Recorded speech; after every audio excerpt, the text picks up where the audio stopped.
he belongs to the top 10 in the world, definitely.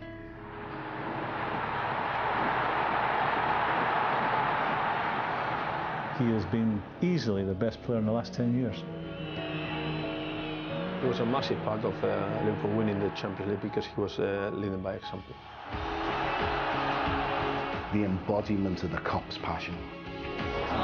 Gerrard! Oh, goodness me! What a strike! He was just born to play football.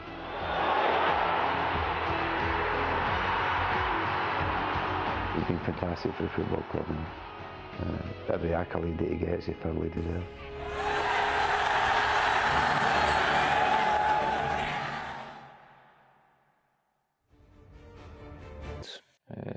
Some are Evertonians as well, but you know, this city's so passionate about football. You're either a red or a blue, and you know, the majority of my family are red, so I assume that's where they come from. Born within 10 miles of the ground where he would make his name, Steven Gerrard is the classic local hero. Spotted by Liverpool scouts aged 9, he signed a professional contract with the club at 17. I had letters off the majority of the top flight teams at the time. A couple of letters from abroad as well at 13, 14 years of age. So, although I didn't have a decision to make because I knew what I was going to do, it was still nice to get a flavour of what other clubs were like, how they run, what the people were like, what the coaches were like. And to be fair to all the other clubs, they were good. But nothing was going to pull me away from here. He would mature from a shy teenager into the captain of his club and his country. You couldn't project what kind of athlete he was going to be and, you know, what kind of physical specimen. So that we had to wait for that. But I did tell people at the club that potentially here was a Liverpool and England player. And I've only ever said that for young players, for a couple of players. We had 11-a-side practice match, and there was a couple of players short, so a couple of young guys come over from the academy. One, namely Stevie Gerrard, and I remember passing the ball to him, and just, as it normally happens, they give it back to you, and then you then make the next pass. He just received this ball, and he just hit this diagonal pass about 40 yards, straight to someone's feet, and there's a different noise to it. It was like a ping, and I just thought, who's this kid? Who is this? And about 2 minutes later, he's gone in for a 50-50 with Paul Ince, cleaned him out, and I thought, this guy's got it all. Steve Iway asked me to watch a game. He thought that I had an answer for my problems on the right. I wanted a right winger. But in the middle of the park, there was a player who was very lean, but very aggressive, and running from box to box, shouting at, you know, players, being like, you know, sort of a natural leader, and quick, good on the ball. First touch was brilliant. That young man was Steven Gerrard. I said, well, you know, I don't know who he is, but if he belongs to Liverpool, tomorrow he'll be in the training with a pro. Gerrard made his first team debut on November the 29th, 1998, with a substitute appearance against Blackburn Rovers. All I can remember from the night really is getting told to get changed, and the feeling that I got that ran through my body that night. I've only experienced that 2 or 3 times in my whole career, so my debut was one of the most special nights I've ever had. His first start came at White Hart Lane, where he was given the job of marking Tottenham's French star, David Ginola. It was a challenge for me really, and a challenge that I failed miserably. I was dragged off on, I think, the 53rd minute. I enjoyed the experience, and I learnt a lot from that day. The following season saw the first evidence of the goal-scoring prowess, which would become a key part of Gerrard's game. He claimed his first goal against Sheffield Wednesday.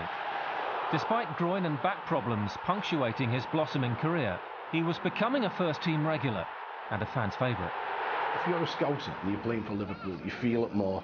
You know, your friends and your family are always onto you, they're always talking to you. You know, you don't do well. You know, everyone feels the pain. And so, yeah, for a local boy, it is, you can't distance yourself, you're part of it, and it's, the emotional pull of it is so strong. And you can see that in many ways when we haven't done well. The disappointment on his face takes it to heart. And it's because he's so immersed in the club and so immersed in the city and the culture of it. You can't be signed for a football club just because of where you're born. You've got to have ability. So the ability is the first and most important thing. But it's a real bonus when they're local lads and coming in, and that's what everybody wants to try and achieve for the football club. The new millennium would be the making of Gerrard. Gerard Houllier signed a midfielder who would be integral to the youngster's development. Gary McAllister. At the time I was a bit worried because he was a top player. I know he was getting on a bit age-wise, but I still knew he had a bit to offer, so I was worried maybe he'd push it ahead of me in the pecking order. But looking back on it now, I think it was a stroke of genius by Houllier to bring someone in with that level of experience. A top guy, a top player, someone who took his time to help the young lads, and Gary took it upon himself to take me on board, put his arm around me and guide me in the right direction.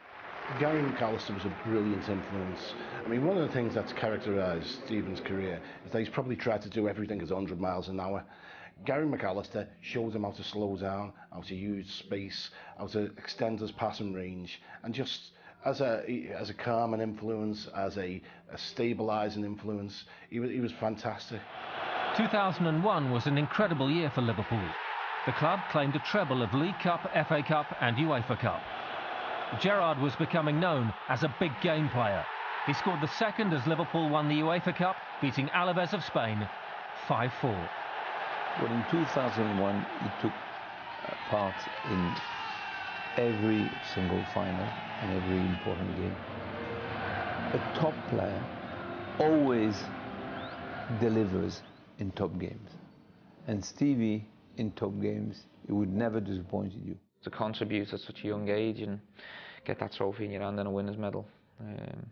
As I say, it was what dreams are made of, really. I've grew up watching tapes of all the famous Liverpool teams and all the players, and I've had it drilled into me both on and off the pitch. You know, you've got to follow the history, you've got to deliver, and there was an element of relief, if you like, when you get them trophies in the bag that you've added to this great club's history.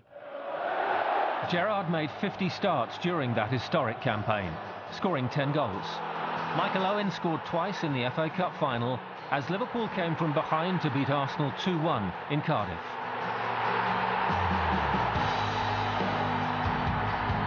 The Charity Shield and European Super Cup were lifted in the autumn. The Reds were resurgent. It was a dream season for myself personally, but also for the club, and I think you realise when you get a bit older and you see how difficult it is to win one trophy, so to do 3 in 1 year is some achievement. A year on, Gerrard's stock had risen further. International caps at youth level had been followed by a first full England cap in May 2000 and a place in the squad for that summer's European Championship. In September 2001, Gerrard scored his first international goal against Germany in a 5-1 victory. What a strike from Steven Gerrard! Absolutely breathtaking! Injury meant Gerrard missed the 2002 World Cup, but the following season saw Liverpool raise silverware in Cardiff, defeating Manchester United 2-0 in the League Cup final. Again, Gerrard delivered on the big occasion. A year later, Houllier named Gerrard as his captain. Within 6 months, he was also leading England in the absence of David Beckham. It meant the world to me, being the captain of Liverpool, but looking back at it now, it was a big call from the manager at a young age. There was a lot of big leaders and big players in the dressing room. There was a lot of pressure on me, and I feel as if I've handled it really well, but I mean, it could have went the other way. He's brilliant for a manager to have in the dressing room because he's strong, and along with a couple of other guys in the dressing room, he knows what the club stands for, and he knows the expectations from the players and what they should be doing and what they shouldn't be doing. To be a Liverpool fan, to be a Copite, and then to play for the club, not only that, to captain the club, it's just the greatest thing ever. And, you know, to have the adulation of the Cop, you can see it in him. It just, you know, he makes him 10 foot tall, and it's just a brilliant, brilliant experience. You know, all you can do is envy him. For many supporters, Liverpool is more than just a football club. It's an institution with a heritage that demands the past informs the present. In the Hillsborough tragedy of 1989, 96 supporters lost their lives, the darkest day in the club's history. And Steven Gerrard felt the pain more than most. One of the things about Hillsborough is it bounds us all even more tightly to the club, and the emotional resonance is so strong. And for Steven to have lost a cousin there, you can see what it means to him, you can see how important it is to him, and that makes him even more iconic figure for the fans and for the club.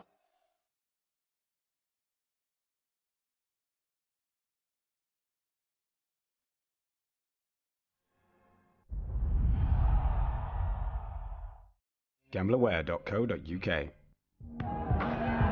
The first result is in the bag, and so's the second. We've nailed the tricky draw in the third, bang on in the fourth. The fifth was close, but we're in. And then, if our 6 or more team accumulators miss by 1, William Hill give us our money back as a free bet. Join us, William Hill, the home of betting. Light up your January with Sky Vegas and £10 completely free for new players. Plus, for this weekend only, enjoy the Sky Vegas No Lose Weekend. We're refunding 100% of losses on all slots up to £10. Claim your £10 completely free today and enjoy some risk-free thrills this weekend. Only at skyvegas.com.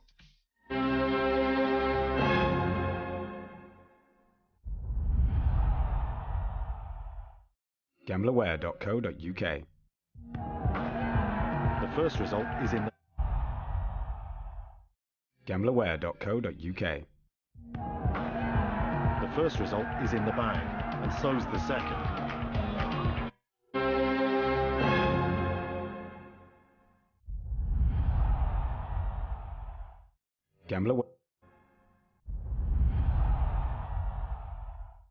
Gamblerware.co.uk. The first result is in the bag, and so's the second. We've nailed the tricky draw in the third, bang on in the fourth. The fifth was close, but we're in. And then, if our 6 or more team accumulators miss by 1, William Hill give us our money back as a free bet. Join us, William Hill, the home of betting. Light up your January with Sky Vegas and £10 completely free for new players. Plus, for this weekend only, enjoy the Sky Vegas No Lose Weekend. We're refunding 100% of losses on all slots. Even more iconic figure for the fans and for the club.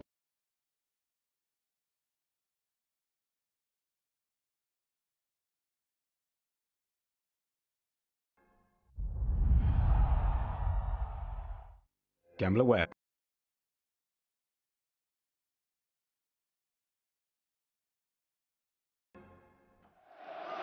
May 2004 saw Houllier replaced by Rafael Benitez.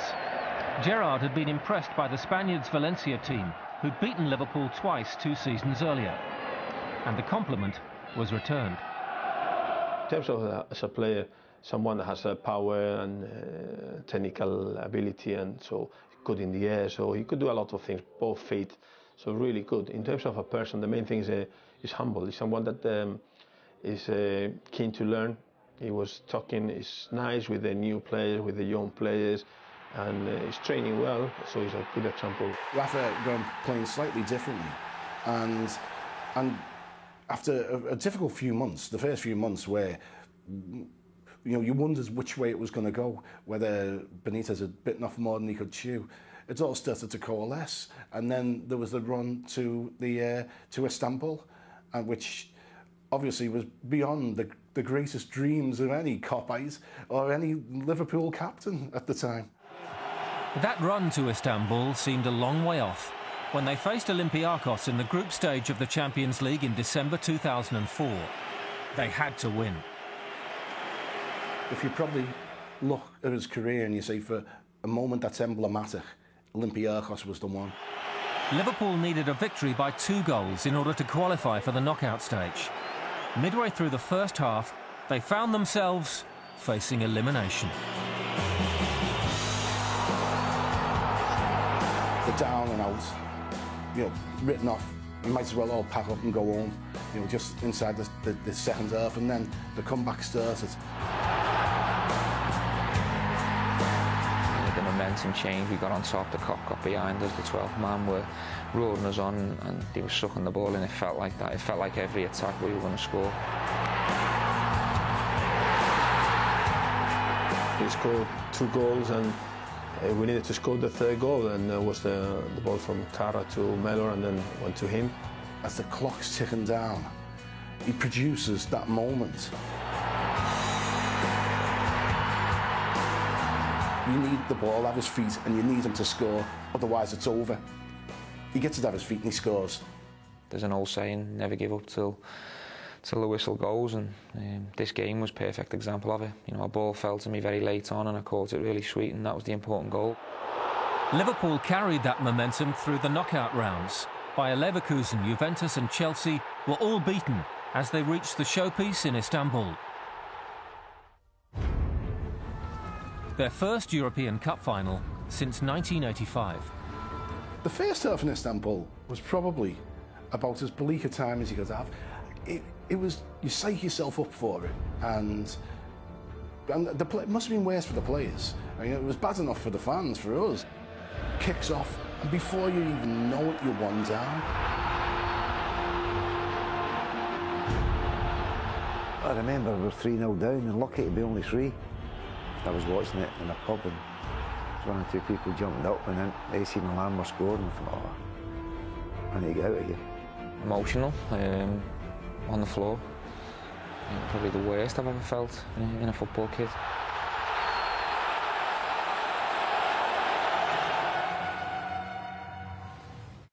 We changed the shape of the team, we changed the tactics. They're going nowhere, it's just, you know, don't embarrass yourselves. Let's not get it any worse. After a half-time dressing down by the manager and also a regroup from the lads, we came out a completely different team second half. We went back to the house to watch it. Then Stephen got the first one. Now when I look back and see the pictures, and I know it's real, and I can take that memory to the grave with me. I told him that probably is the best day in your life. I mean, the best memory in your life. He said, no, boss. He said, the best day is when you appointed me captain. So that means how important it had an impact on his, in his mind and his development. Following Gerrard's Istanbul heroics, Jose Mourinho tried to sign him for Chelsea. And Gerrard had a big decision to make. I was getting bad vibes and bad feelings. It was uncomfortable. Yeah, you know, we just won the Champions League. I just lifted it, just contributed in the final. I'd helped us get there. I'd had probably one of the best seasons form-wise I'd had, and other people were getting rewarded with contracts, and I had less than 2 years to go. So it was maybe a bit of a mixture of insecurity from my behalf, but also I didn't feel any love coming from people above me at the club, and that was strange considering what we'd just achieved. A new contract was eventually agreed. Supporters could rest easy in the knowledge their captain would remain at Liverpool. His loyalty had been tested, but the desire to lead his hometown club proved too strong. Yeah, no problem. The fact that he decided to stay there, because it's his hometown club, he deserves a great deal of credit for that, because unlike me, I played in some truly great Liverpool teams with great players. I don't think Stephen's had that luck. What I was asking myself, and what I was saying to myself at the time when it come down to the crunch decision, is what means the most to you, what's in your heart. And if I win 2, 3, 4 trophies from 2005 up till I retire with Liverpool, and I win 8 with Chelsea, the 4 at Liverpool mean an awful lot more to me. The pull of Liverpool, of his family, of Anfield, was too strong for him. And yeah, he wanted to go to Chelsea. He thought he wanted to go to Chelsea right until the moment come when he had to sign on the dotted line, and then he realised he wanted to stay at home. The following year brought more heroics from Liverpool's captain. If the 1953 FA Cup final is known as the Matthews Final, the 2006 version belongs to Steven Gerrard. Liverpool trailed West Ham by 2 goals after half an hour. If I had to pick a performance where everything clicked, every part of my game was on, it'd be Cardiff. Gerrard's pass began the comeback. Cisse!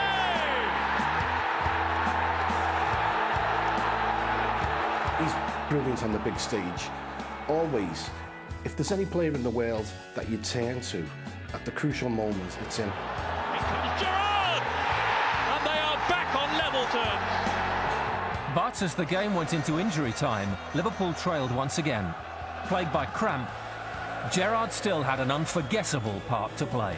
When that ball drops to him right at the end, if it drops to any other player in the world, West Ham win the cup.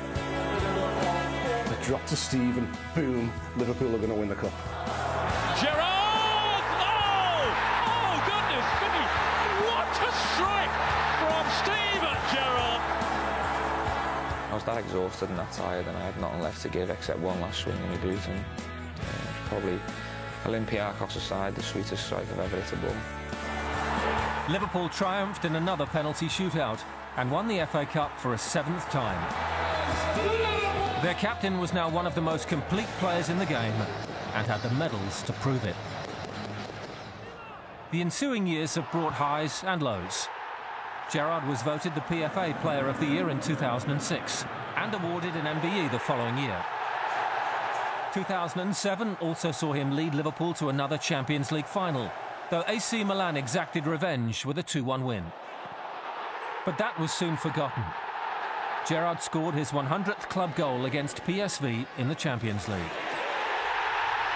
A strong league campaign saw Liverpool finish as runners-up to Manchester United in 2009,